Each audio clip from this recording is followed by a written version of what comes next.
Bueno, muy bien, buenas tardes. ¿Cómo les va?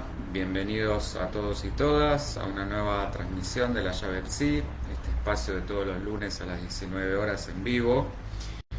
Hoy con otro de nuestros temas, que es resistencia al cambio, auto boicots. Es un placer estar nuevamente aquí con todos ustedes, como siempre. La idea, para quienes se unan, nos conozcan por vez primera, es acercar la psicología. Somos eso. Hola Ana María, ¿cómo estás? Un centro psicológico, terapéutico, que lo que ofrece es un abordaje, una mirada integrativa de todas las corrientes psicológicas, con el corazoncito puesto en un enfoque holístico, un enfoque humanístico, desde una psicología profunda. Siempre recalcamos biopsicosocial y espiritual en mancomunión con muchas otras disciplinas. Bueno, pueden conocernos, para eso pueden acceder a todas las redes, como La Llave Psi, Facebook, Instagram, Twitter, nuestro canal de YouTube, donde se suben estos videos en vivo que hacemos tanto los lunes como los jueves, siempre en este horario. Los lunes con una temática fija y los días jueves con un ping-pong de preguntas y respuestas, donde son básicamente ustedes quienes traen los temas, las temáticas que surjan en el momento en forma absolutamente fluida y espontánea, tanto como dudas, cuestiones, lo que quieran que veamos en ese momento. En cambio, este espacio ya plantea una temática que siempre es anunciada con antelación en la página. De paso, ahí van a poder ver en layavepsi.com todo lo que ofrecemos. Se suben, por supuesto, también todos los videos en vivo, pero además van a encontrar documentales, notas y todas las actividades que ofrecemos, desde contención, constelaciones, sesiones en biodescodificación, metafísica, meditaciones, mindfulness, talleres, formaciones, etcétera. Y no me quiero olvidar, todos los viernes a las 17 horas estamos en la radio con un programa en vivo. Hola Carla, ¿cómo estás? Estoy esperando que me lleguen los comentarios. Ahí está, ahí me llegó. Gracias, ¿cómo estás Carlita? Siempre, bueno, ella participa tanto de las charlas como de los programas de radio, así que una fenómena. Eh, Decía, el programa de radio lo pueden seguir a través, mejor dicho, de internet, buscándonos como www.puntocero, que es el nombre de la radio, todo en minúscula y en letras, .me/tv. Ahí nos pueden ver y escuchar en vivo los viernes a las 17 horas. Hola Miriam, ¿cómo estás? Otra que nos sigue siempre, habitualmente. Eh, bueno, me alegro Carla. ¿Qué más se va a decir? Bueno, nada, pueden también conectarse a través del mail, que es layavepsi@gmail.com, o al celu por WhatsApp, que es el 11 3209 6198. Esas son todas las vías de contacto. Hola Marcelo, ¿cómo estás? Bien, vamos a entrar directamente a la temática del día de hoy, que es, como decía, la resistencia al cambio, auto boicots. Bueno, como solemos hacer, vamos a proponerlo desde distintas miradas. Hoy nos vamos a meter con el psicoanálisis, con también lo más cognitivo-conductual, con algunas pinceladas, por supuesto, porque no podía faltar, de cómo se da esto con lo espiritual. Hola Yanti, ¿cómo estás? Es, bueno, como solemos hacer, un poquito de todo. Y ver algunas estrategias, algunos recursos para poder salir justamente de estas cuestiones. Bien, primero preguntarnos qué nos puede llevar en primer lugar al auto boicot, porque esto planteado así parece como algo bastante insensato, bastante ilógico, porque una persona podría sostener estar mal, consciente mucho más difícil de entenderlo, e inconsciente porque eso no sería suficiente para que le hiciera ruido para encarar alguna manera de cambio. Bien. Nos podemos preguntar también por qué algunos son adictos a sufrir. Bueno, este comportamiento autodestructivo, en este sentido, está como entre los misterios más difíciles de abordar y de cambiar. Nos cuesta entender, un poco esto que decía recién, desde la razón, cómo alguien persiste en lo que lo daña o insiste en exponerse continuamente a situaciones de peligro. Bueno, como argentinos, vamos a decir, a nivel colectivo social tenemos bastante de esto por herencia cultural. Pensemos que muchos de nosotros somos hijos de inmigrantes, venimos con esta cuestión prácticamente genética de la marca que ha dejado por ahí la guerra, la pobreza, carencias materiales que han sido pasadas a emocionales. Entonces desde ahí, de alguna manera, hay un dejo, si queremos, en nuestro ADN argentino, una cuestión melancólica por antonomasia. Hola Maros, ¿cómo te va? Y hablando, ya que estamos con el tema ancestral, desde la cuna también mamamos como una doble posibilidad, una dualidad de tanto disfrutar con el placer o de gozar con el dolor. En este punto, el psicoanálisis nos va a decir que convivimos con dos tendencias. Una hacia Eros, que es la pulsión de vida y la conservación, y otra que es Thanatos, que va a ser la pulsión de muerte y el deterioro. Bueno, a lo largo de toda nuestra vida vamos a oscilar entre una y otra, como si fuera una batalla que está teniendo lugar dentro nuestro, en nuestro interior. Por supuesto que siempre va a ser más cómodo, hola Jezabel, bienvenida, siempre va a ser más cómodo asumir una vida de sacrificio, de resignación, a que venimos con un destino que de alguna manera fue torcido, a una suerte de castigo divino, de designio kármico, que a procesar los duelos necesarios que tengamos que procesar y hacernos cargo de elegir nuestro destino más allá de las cartas con las que hayamos venido.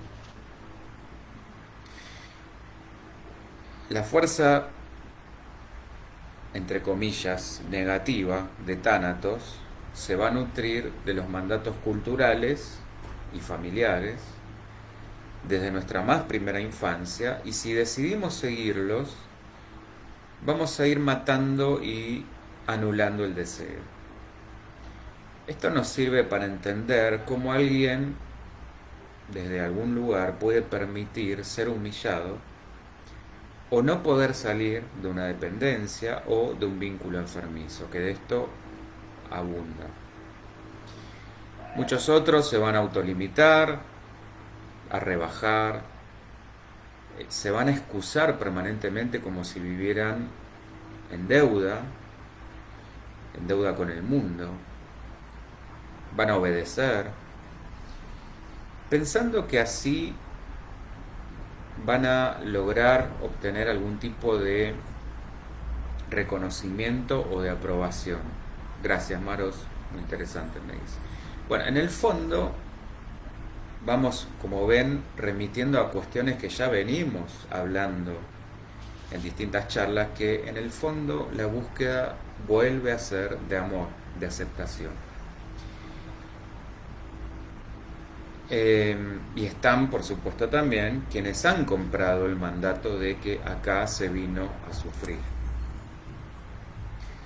¿Cuál sería, si tuviéramos que hacer una especie de identikit, el perfil del autodestructivo? Bueno, a la hora de definir un perfil así, podríamos decir que estamos frente a personalidades tendientes a asumir un papel de víctima, por supuesto, y en este sentido minimizar sus logros, mantener estas relaciones que hablábamos de subordinación, donde el otro está muy idealizado, rechazar la ayuda, evitar elogios, muy probablemente cuando les hacemos algún cumplido se enojen, porque obviamente va en contra de sus creencias, no afrontamiento del dolor, lo que prima es la habitación, sufrir estados ansiógenos, viven en permanente ansiedad, o disfóricos, esto es, lo vamos a notar como una cara permanentemente triste o inexpresiva, hay evitación de la mirada, apatía, irritación. Fíjense que Freud, de hecho, describió el masoquismo, igual ya vamos a dar toda una charla sobre esto, pero como para hacerlo sencillo y cortito, describió el masoquismo como la búsqueda del sufrimiento y la decadencia. Además, él hablaba de 3 tipos de masoquismo, pero bueno, además del más conocido, que es el sexual, distinguía el masoquismo moral, en el cual esta persona, debido a un sentimiento de culpa inconsciente, expresaba su necesidad de castigo ubicándose en la posición de víctima. Bueno, esto que dice justo Miriam, ser permanente víctima. Y también hablaba de un masoquismo primario y secundario, que todos podemos atravesar un estado, el primario, en el que la pulsión de muerte se dirige sobre uno mismo, y uno secundario, en el que la agresión hacia un otro vuelve hacia la propia persona. Bueno, las teorías psicoanalíticas o psicodinámicas más modernas se fundamentan en una necesidad insatisfecha de simbiosis o identificación con determinadas personas, con determinados otros, que es un poco también esto que hablábamos de la necesidad de reconocimiento. Es decir, me identifico deseante en la medida en que soy el deseo del otro, que ese otro me reconozca. Como no soy, intento que ese otro me haga hacer lo que quiera, lo que ese otro, por supuesto, quiera. ¿Cuál sería el tratamiento? Bueno, un tratamiento psicoterapéutico o un trabajo de autoobservación y autoconocimiento nos pueden, desde luego, ayudar a tomar conciencia de estos patrones de autoboicots para empezar a actuar en otra dirección. Carl, pregunto, ¿la víctima goza patológicamente? Depende. A veces sí, a veces no. Hay casos donde hay patologías, por supuesto, y ahí el tratamiento es mucho más complejo y ya requiere fármacos, pero hay otros casos donde no es necesaria la patología, es decir, hay personas que no tienen ningún trastorno de personalidad, ninguna cuestión de salud mental, pero que hay, como decíamos, mandatos inconscientes no detectados que hasta que no sean justamente registrados y trabajados, esto continúa dándose porque es una mezcla entre con lo nacido más lo adquirido. Por ahí, ancestralmente, genéticamente, como hablábamos a nivel país, esto está en la familia, en los ancestros, pero además de eso, está los mandatos que se nos han colocado, ya sea desde lo familiar, desde lo cultural, desde lo social, y la otra parte es, por supuesto, que nosotros, desde una cierta vulnerabilidad del yo, los hemos tomado. Hola Laura, ¿cómo estás? Bienvenida. Bien. Eh, Volviendo al tratamiento, este trabajo terapéutico, el darse cuenta y empezar a tomar otra dirección, puede ser muy frustrante para los que estamos de este lado, porque estos pacientes pueden ser muy resistentes al cambio, por supuesto, ya que todo para ellos tiene puesto los lentes oscuros. Quien todo el tiempo piensa que le va a ir mal, es muy difícil que acepte otras posibilidades. Quien no conoció la luz, es muy difícil que pueda salir de la oscuridad. Y también es importante aclarar que no todos, esto es un punto fundamental, no todos pueden elegir estar mal, no todos eligen estar mal. Esto sería hacer un recorte como bastante simplificador y reduccionista. Sería una elección si la persona es consciente. Y ahí lo importante, como siempre digo, de un proceso es elegir, poder tener la libertad de elegir. Aún así sea elegir estar mal. Pero cuando uno elige, se tiene que hacer cargo. Este es el tema. Cuando hay una pulsión inconsciente, no podemos hablar de ningún tipo de elección, sino de un acto compulsivo, porque es justamente el acto el que está tomando el mando y el control, y la persona no está eligiendo nada, está siendo víctima de su propio mandato. Ahora, una vez que llevamos el autoboicot a la conciencia, hay que resignificar las creencias y sanar las carencias emocionales. Esto que hablábamos al comienzo, cuando la carencia quizá material se ha transformado en carencia emocional, que en realidad es al revés.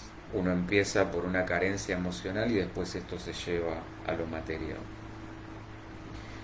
Una vez formulados estos interrogantes, lo que va a entrar en juego es la capacidad personal de cada sujeto de soportar lo que esas respuestas están dejando en evidencia. Bien, vamos a ir viendo algunas estrategias para cambiar. Dudas, preguntas, cuestiones, no duden en ir diciéndolas. Bueno, en primer lugar, trabajar la autoestima. Esto va a sonar a un cliché, lo sé, pero ¿a dónde quiero apuntar bien con esto? Es a empezar a construir una validación positiva de uno mismo. Registrar y festejar lo que hacemos bien en lugar de focalizar y juzgarnos por lo que hacemos mal. Esta es la parte que quiero destacar con el tema de la autoestima. Que tenga tanto valor, porque en general lo que hacemos es darle muchísima intensidad emocional al error, a lo que hacemos mal, queda por eso grabado, queda una huella, queda una memoria tan fuerte que nunca se olvida. Ahora, ¿qué pasa con lo que sí sale bien? Esto pareciera como la obligación y pasa desapercibido. Bueno, esto hay que en un principio, como también darle forzosamente una intensidad emocional de disfrute, de alegría y que quede grabada en la conciencia. Regular los niveles de exigencia y tolerancia a la frustración. Esto es, adecuar las exigencias a metas alcanzables, no ponerme metas imposibles que me reaseguren la frustración y, por supuesto, la crítica y el autoboicot, la confirmación de la profecía autocumplida, y tolerar las frustraciones entendiendo que no todo lo que nos pasa es porque fallamos y que no podemos controlarlo todo. Empezar a desdramatizar la vida y todos los errores, esto también ya lo hemos dicho, todos los errores como aprendizajes, ponernos en el lugar de responsables y no de culpables. Si somos culpables, irremediablemente va a venir un castigo. Donde hay culpa, hay castigo, porque esto está como mandato religioso. Si hay culpa es porque hemos sido malos, y si hemos sido malos, merecemos ser castigados. Si en cambio esto lo cambiamos por responsabilidad, es aprendizaje, es asumir el error y a partir de ahí aprender. No hay juicios, no hay castigos, no hay bueno ni malo. Cambiar los anteojos o ajustar el foco, esto que decíamos, dejar de mirar la realidad de modo extremista y catastrófico. Ni lentes oscuros ni lentes rosados. Lentes transparentes. Cortar la compulsión al enojo y la culpa. Estoy chequeando acá, perdón, el tema de los comentarios. Cortar la compulsión al enojo y la culpa. Esto es romper el circuito ansiedad, vulnerabilidad, culpa, enojo, castigo. Ansiedad, vivir en este estado permanente, sentir que no cuento con los recursos para poder afrontarla, por esto que hablábamos del yo debilitado, que venga la culpa. Si viene la culpa, lo que acabamos de decir, me voy a sentir mal, voy a sentirme malo, viene el castigo. Empezar a adquirir recursos propios de afrontamiento en lugar de la evitación, dejar de ser víctima y empoderarnos en protagonistas, esto es asumir las consecuencias de lo que hacemos. Ana María, y la otra, el que siente que todos están en contra de él. Bueno, es que esto es un rasgo también de la victimización. Cuando yo me pongo en este nivel de paranoia, estoy poniendo justamente el foco o el foco de control en el afuera. Me hacen, yo no soy responsable de nada, soy víctima de lo que los otros hagan, es decir, he puesto mi poder personal a disposición de los otros. Por mucho que los demás estén en contra mío, si yo estoy enfocado en hacerme cargo de mis actos, que el otro puede hacer lo que quiera, por eso mi sentimiento de validación, de reconocimiento no va a cambiar. Mi seguridad personal no va a cambiar. Mi sensación de merecimiento tampoco va a cambiar. ¿Entendés? Si esto está bien internalizado, lo que el otro es de palo. Haga o no haga, no me afecta. Ahora, si está puesto afuera, por supuesto, todo depende de eso. Bueno, otro punto, desarrollar la asertividad. Esto es aprender a decir lo que nos pasa, aprender a decir que no, aprender a poner límites sin necesidad de la agresión. Y acá también es cambiar un viejo lema argentino, que es el que no llora no mama, por puedo decir hasta acá sin agredir. Fíjense qué tan metido está esta cuestión del que no llora no mama, que ha pasado a ser como prácticamente una marca nacional, tanto a nivel de cómo nos quejamos, cómo reclamamos, cómo pedimos, cómo exigimos. No conocemos otra manera que no sea el grito, la agresión, la puesta en acto, el acting. Bueno, la asertividad se trata justamente de poder expresar límites en forma clara, en forma segura, firme, sin agresividad. Carla, percibir el claro del bosque nos lleva a un aprendizaje. Totalmente.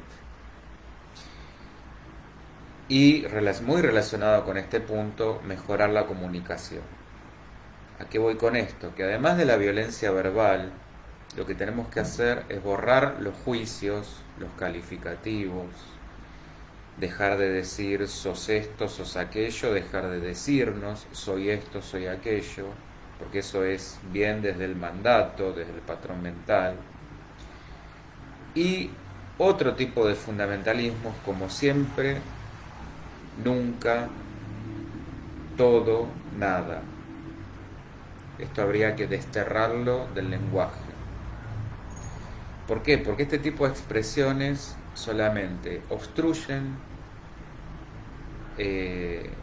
cierran, no permiten una apertura, no facilitan, no abren, no permiten grises. Entonces se trata de que permitamos los matices, los intermedios.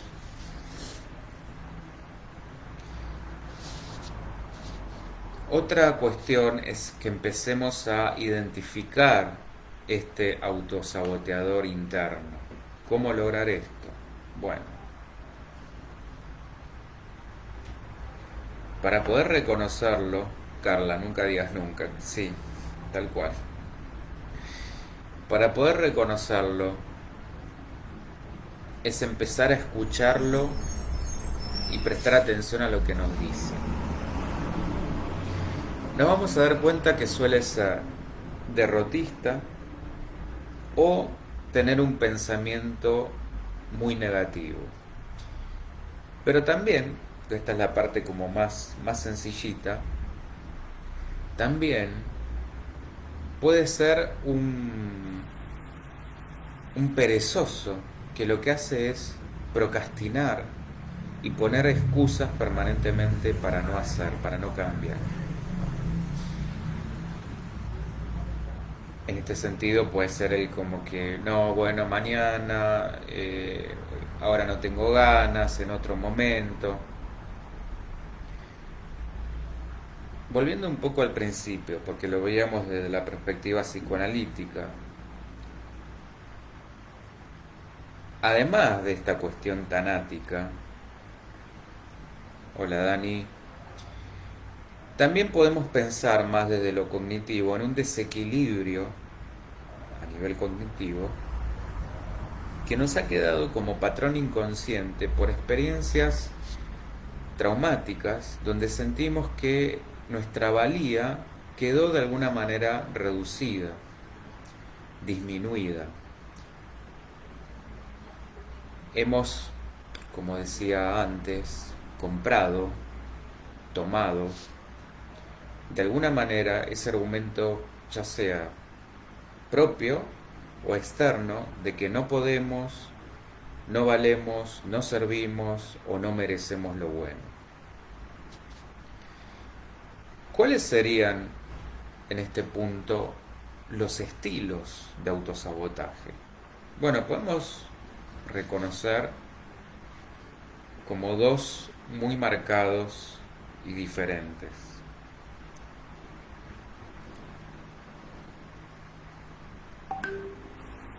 Vamos a tener por un lado el autosaboteador que vamos a llamar instintivo. ¿Por qué? tiene que ver con el control de los impulsos.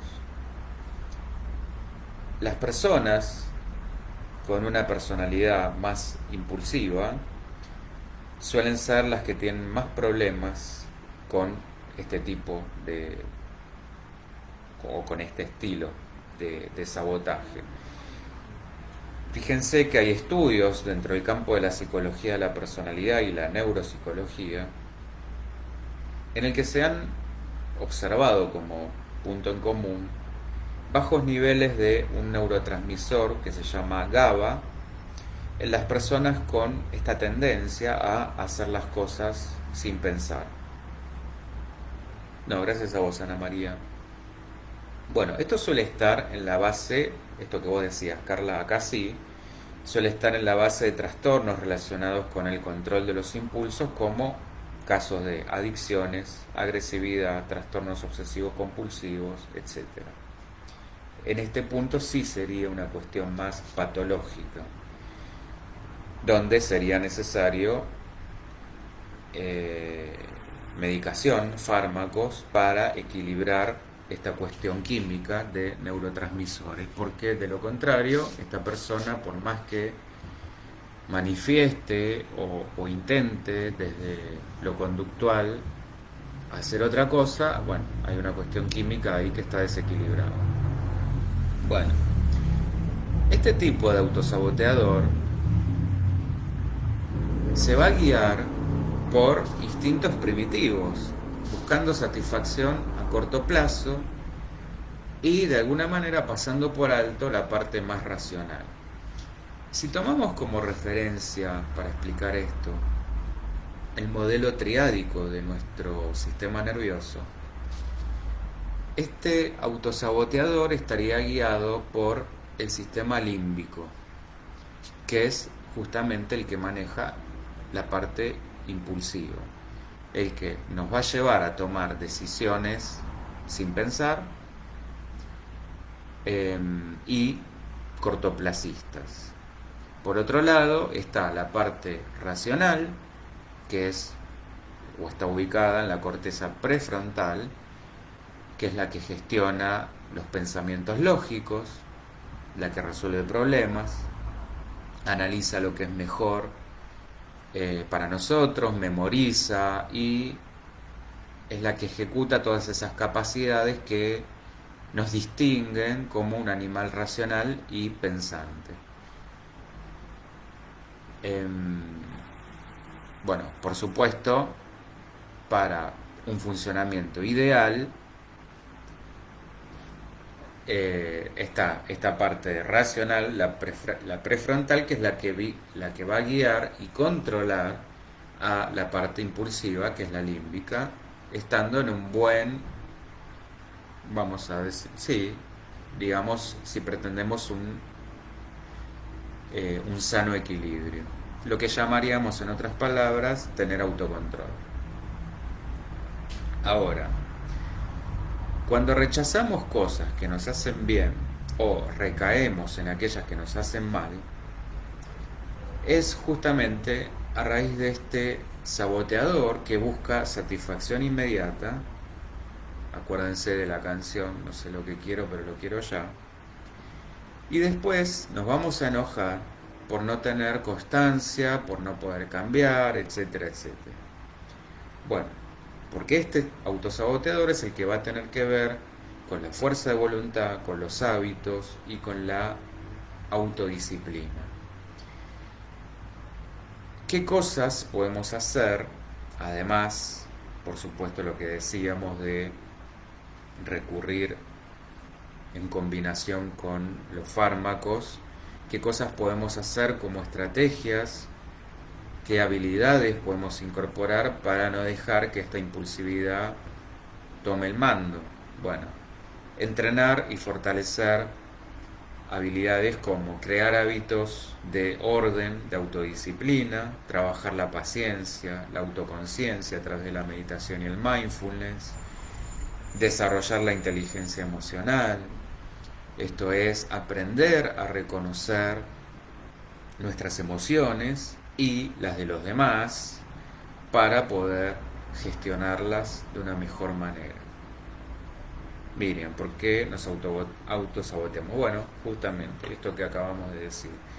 Está la parte más desde el psicoanálisis, acordate la cuestión más tanática, y desde lo cognitivo, esta cuestión más relacionada con las creencias y los mandatos.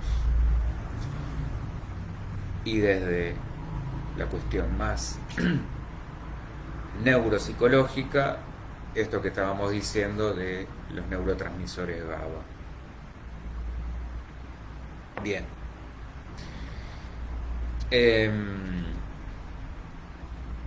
Si queremos, le podemos sumar toda la cuestión que puede influir en cuanto a lo karmático, con culpas que podemos estar arrastrando. Bueno, es lo que decíamos al comienzo. Puedo venir con las peores cartas. El tema es qué hago con esas cartas.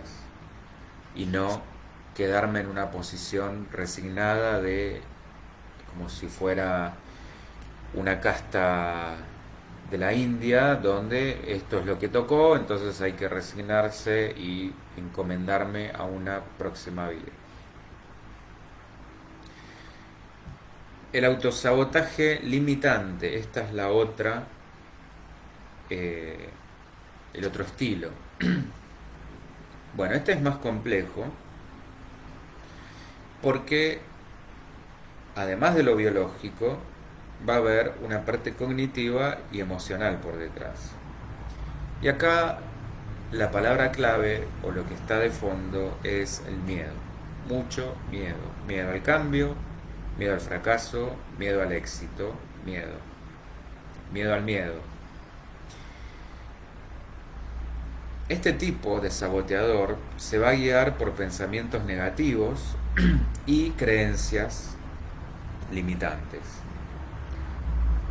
Pero, como decía recién, lo que está de fondo es el miedo a la pérdida. El miedo, el mayor miedo de todos, que es el miedo a la muerte. Que es el cambio más grande. Ustedes me dirán, ¿a la pérdida de qué? Bueno, del yo. Volvemos a este punto. Teniendo en cuenta que ha quedado tan devaluado, tan perdido, que de alguna manera nos aferramos a lo poquito que creemos tener, a riesgo de quedarnos sin nada, que es lo que equivaldría a la muerte. Prefiero quedarme con ese pedacito de yo, por más devaluado que esté, que perder el yo por completo, que es a lo que me enfrenta justamente la muerte. Y en este sentido siempre digo que el verdadero fracaso es no hacer. Quien hace, aunque se equivoque, nunca fracasa. El que fracasa es el que no hace nada por miedo a que le vaya mal. El otro, aunque le vaya mal, aunque se equivoque, aprende. En otras palabras, se trata de fortalecer el yo. Este tipo de autosabotaje va a estar guiado, como decíamos recién, por creencias limitantes que son irracionales, que muchas veces no son conscientes. Acá está el punto. Y por eso es que están tan enraizadas. Para exponerlas, lo que tenemos que desarrollar es este diálogo interno con el saboteador. Laura, durante muchos años le tuve miedo a la vida y miedo a la muerte, permaneciendo paralizada. Por supuesto, es quien teme a la muerte, teme a la vida. Tanto la vida como la muerte son dos extremos de lo mismo.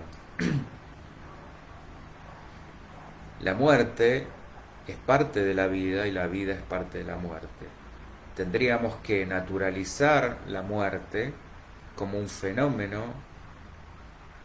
justamente como un proceso natural de la vida, y para llegar mucho mejor preparados a esa instancia, en lugar de, por ser un tema todavía tabú, tenerle tanto terror, tanto pavor, lo que provoca es esto, parálisis. Es un tema del cual no se habla. Y si lo empezáramos a charlar, como se hace en muchas culturas, dejaría de tener esta cuestión tan terrorífica. Este es el punto. Más allá de las creencias de si hay un más allá, no hay un más allá, sin entrar tanto en ese tema, pero sí permitirnos hablarlo para que a partir de ahí uno pueda desarrollar una idea propia, que esto es lo más importante, de qué es lo que siente que puede venir o no, y quedarse tranquilo con esa idea, con esa creencia. Carla, ¿el ego cómo interviene en el autosabotaje? Bueno, el ego se mete en todos lados, en todos los temas se va a meter. Si uno no hace este trabajo de educación del ego, como estamos hablando, de hablar con el saboteador interno, siempre va a meter la cola. Te va a querer convencer de lo que ha de alguna manera mamado. Si tiene incorporados mandatos de que no servimos, no valemos, no podemos, no nos merecemos, ahí va a intervenir. Esa va a ser su intervención. Ahora, si yo de alguna manera he desarrollado una buena base de autoconfianza, de seguridad, un yo fuerte, bueno, no va a intervenir en este sentido, porque va a estar de alguna manera bastante domesticado. Esto va a ser el parámetro. Miriam, por estar pendiente con miedo a morir te olvidas de vivir. Exacto, exactamente. Había un filósofo, Heidegger, que decía esto, que somos seres en función de la muerte. Porque todos, queramos o no, estamos yendo hacia la muerte. Cada segundo, desde que venimos acá, desde que nacemos, somos en proceso de ir muriendo. Y va a depender de cómo aceptemos, con qué tan buen grado o no aceptemos esto, que vamos a enfrentar la vida. O esperando la muerte, viviendo como zombies, o de alguna manera habiendo logrado un buen trámite con esta señora. Fíjense que encima tiene toda una connotación. ¿Por qué la muerte tiene que ser percibida como una mujer? Bueno, esto ya es otra charla, ¿no? La parca. Bueno, en la medida en que logremos tramitar con esta, se le ha dado hasta el poder de ser una entidad, es que vamos a llevar una mejor vida. Un psicólogo, Erickson, decía que hizo todo un desarrollo de nuestra personalidad en 8 etapas hasta que llegamos a la última, que es la de la integración o la desesperación. Por cómo hemos ido justamente integrando todas las anteriores, donde vamos adquiriendo toda una serie de virtudes o no, o todo lo contrario, llegamos a esa última etapa de alguna manera en paz con nosotros mismos, independientemente de la creencia, esto que decía. No importa si creemos en un Dios, si somos espirituales, en un sentido de haber hecho todo lo que quisimos, haber seguido nuestro deseo, haber dejado un legado, haber dejado un buen recuerdo. A partir de ahí esta persona se va de alguna manera tranquila consigo misma. Por el otro lado tenemos la desesperación, que es quien no ha logrado construir un yo, no ha logrado construir una identidad, se termina preguntando quién fui y no habiendo sido quien hubiese querido ser. Entonces hay una distancia muy grande entre ese ideal y ese real, muy probablemente acompañado de muchas dolencias, enfermedades, rencores, cosas pendientes, que es toda esta parte de las no virtudes, resentido con la vida y con muchísimo temor. Este es el tema. Laura, la vida y la muerte, mujeres. Sí, mira, los dos femeninos, qué casual, ¿no? Miriam, quizá te iluminás cuando te das cuenta que viviste.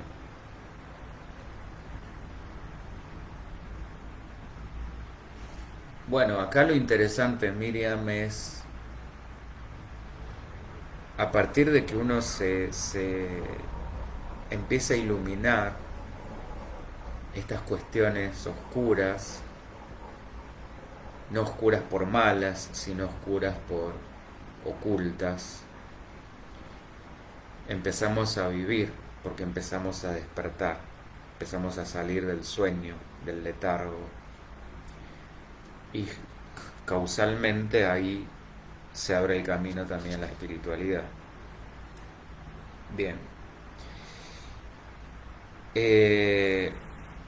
¿Cómo podemos dejar de autosabotearnos? Bueno, si tuviéramos que hacer de alguna manera un raconto o una serie, una enumeración, podríamos empezar diciendo que tendríamos que definir claramente los por qué. ¿De qué se trata esto? Además de que nos sirvan de brújula, esto tiene que estar alineado a nuestros valores personales. Esta es la parte más importante. Que pueda ser, en otras palabras, congruente con mi deseo, con lo más íntimo de mi ser. Congruente conmigo mismo. Ser fiel a uno mismo. Por otro lado, fortalecer hábitos. Una vez que se hacen costumbre, ya se automatizan y no necesitamos el esfuerzo. De hecho, somos animales de costumbres, entonces, fíjense que esto de esta manera se entiende como más fácil. Es cuestión de cambiar malas costumbres por buenas costumbres. En tercer lugar, evitar las tentaciones.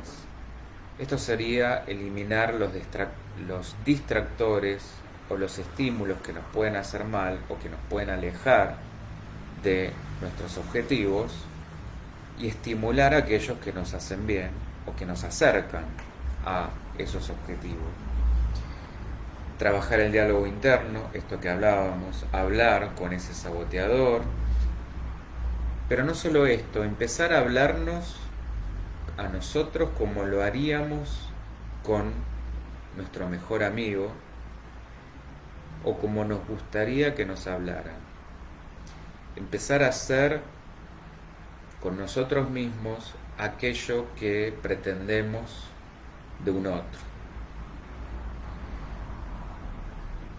Trabajar, por supuesto, la inteligencia emocional, y en este sentido, si bien la inteligencia emocional viene de alguna manera dada por nuestra genética, por nuestra educación, por nuestras experiencias infantiles, todo esto es un combo, se puede trabajar, se puede mejorar, se puede transformar con un constante compromiso y esfuerzo. Y cuando hablamos de inteligencia emocional, esto implica autoconciencia, autocontrol, empatía, habilidades sociales, lo que hablábamos de la asertividad. Es todo esto. Y todo esto es lo que nos va a ayudar a salir de nuestras trampas cognitivas, que es, en otras palabras, lo que hablábamos de patrones mentales o mandatos inconscientes. Es esa vocecita, ese picaceso que no sabemos de dónde viene, puede ser de muchísimo tiempo atrás, puede ser de ahora, no importa tampoco tanto ese punto, sino de empezar a reconocerlo para desconocerlo. Miriam, a veces da miedo hablarnos porque no queremos o podemos escuchar. Sí, pero de otra manera no nos podemos conocer. Entonces, si pretendemos hacer un cambio real, inevitablemente nos tenemos que empezar a conocer. Y si no nos hablamos, si no nos escuchamos, muy difícilmente nos podemos conocer.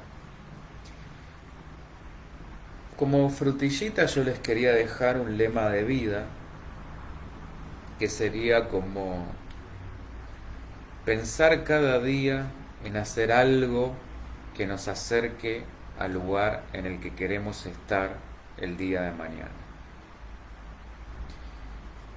Sí, en la página esto está, un camino de 1000 millas empieza por un primer paso. Si yo de a poquito voy haciendo algo que me acerque a ese objetivo, es implantar esta idea, conducta, sensación, emoción de que estoy haciendo algo en pos de ese cambio que quiero lograr. Y esta es la manera de ir implantando la costumbre de lo que quiero modificar. Esta es la manera de ir haciendo esa conciencia en el día a día, en el acto, en cada segundo, en cada momento. Bien, ¿qué dudas, qué preguntas, qué consultas?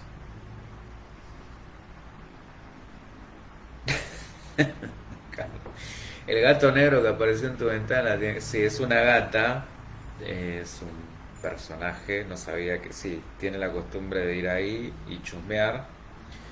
Hoy la dejé que deambule, pero sí, la tiene muy clara, mucho más clara que todos nosotros juntos. Siempre quise, confieso, tener un gato negro. Me apareció un día en un trabajo, porque fue así, apareció, la adopté y desde ese día siento que venimos transitando vidas porque me enamoré y bueno, y nada. Es uno de los seres más amorosos que he conocido en esta vida. No sabe, no tiene ni idea, le falta, en cualquier momento va a hablar, porque tiene tiene un nivel de dulzura y de ternura, ya a veces se pasa, porque es demasiado melosa, pero no conocí gato de este tipo. Persona que viene, persona que se enamora. Porque está todo el tiempo, le encanta que la acaricien, que la mimen, que le estén encima. Bueno, no conocí un gato de estas características. En cualquier momento sí, no se extrañen que se pare ahí atrás y diga algo.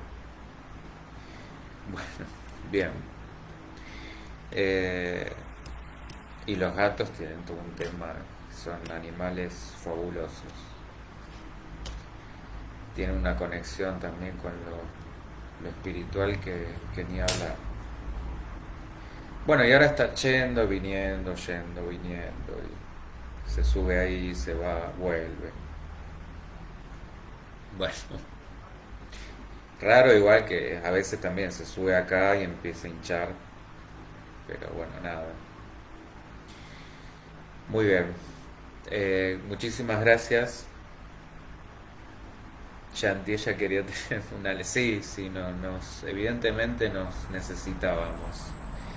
Eh, Ale, bueno, gracias por unirte, estábamos justo ya terminando la charla, pero nada, queda grabada igual, así que la podés volver a escuchar tanto en Facebook como en Instagram.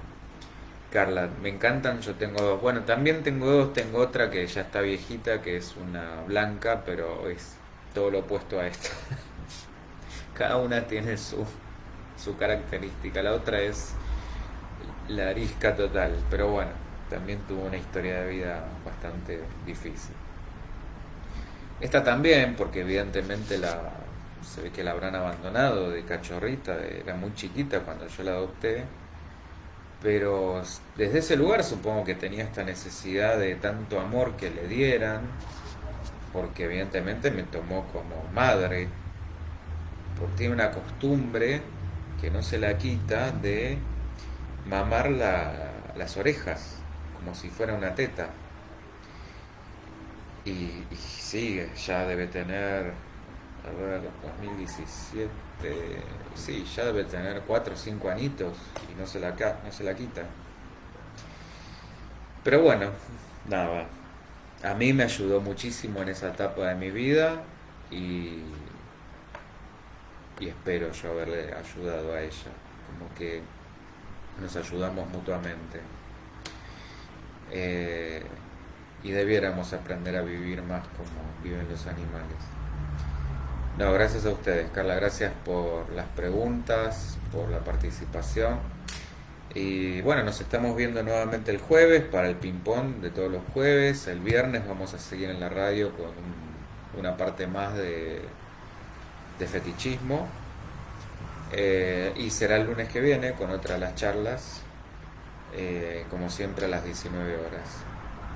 No, gracias a vos, Yanti, gracias Carla, gracias Miriam, gracias Maros, gracias Laura, gracias Ana María, bueno, no me quiero olvidar de nadie.